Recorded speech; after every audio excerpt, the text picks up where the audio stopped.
Caption দেখে নিশ্চয়ই তোমরা বুঝে নিয়েছো আমি আজকে কোন রেসিপি নিয়ে হাজির হয়েছি। হ্যাঁ, একদমই ঠিক। আজকে আমি সয়াবিন আলুর নিরামিষ রেসিপিটি তোমাদের সাথে শেয়ার করব। যেহেতু আমি শনিবার দিন নিরামিষ খাই, তাই জন্য এই রেসিপি আমি প্রায় করে থাকি।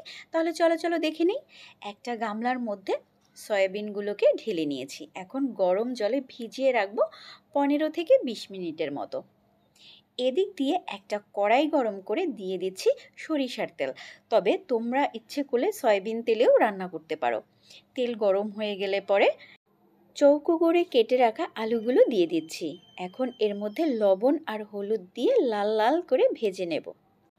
তোমরা রেসিপি দেখতে থাকো আর আমি কিছু সয়াবিনের পুষ্টিগুণের কথা তোমাদেরকে শোনাই। অনেক বন্ধুরাই হয়তো জানো, আবার অনেক বন্ধুরাই জানো না। চলো চলো তাহলে শুনে নিই। সয়াবিনে প্রচুর পরিমাণে প্রোটিন থাকে, ফ্যাট থাকে, যেটা হৃদরোগের জন্য উপকারী। কার্বোহাইড্রেট পাওয়া যায়, শরীরের জন্য শক্তির একটি গুরুত্বপূর্ণ উৎস।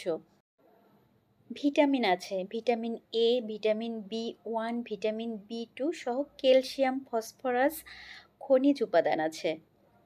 ফাইবার আছে, অ্যান্টিঅক্সিডেন্ট আছে, আরও অনেক কিছু আছে যেগুলো বলতে গেলে ভিডিও অনেক বেশি বড় হয়ে যাবে, তাই জন্য আর না বলি।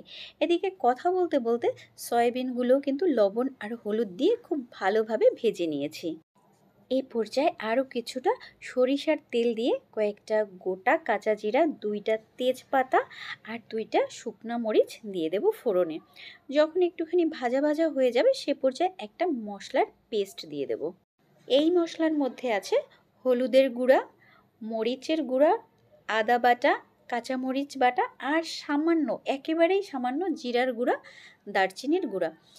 এগুলোকে খুব ভালোভাবে কষিয়ে নিতে হবে। ভালোভাবে কষানো হয়ে গেলে পরে ভেজে রাখা আলু আর সয়াবিন দিয়ে আবারও একটু নাড়াচাড়া করে নেব। বন্ধুরা, তোমরা যদি এই রেসিপিটা এভাবে রান্না করো খুবই মজা হবে কিন্তু।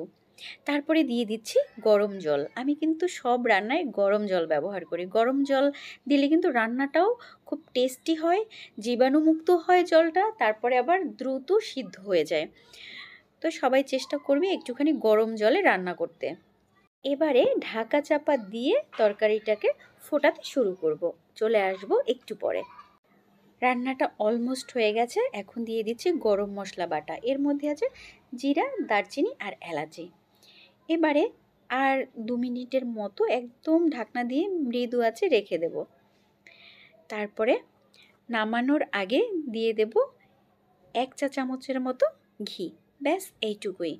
এভাবে রান্না করলে কিন্তু বাচ্চারাও খায়, বড়রাও খায়। আমার বাচ্চা কিন্তু নিরামিষ দিনে এই সয়াবিন আলুর তরকারি দিয়েই ভাত খায়।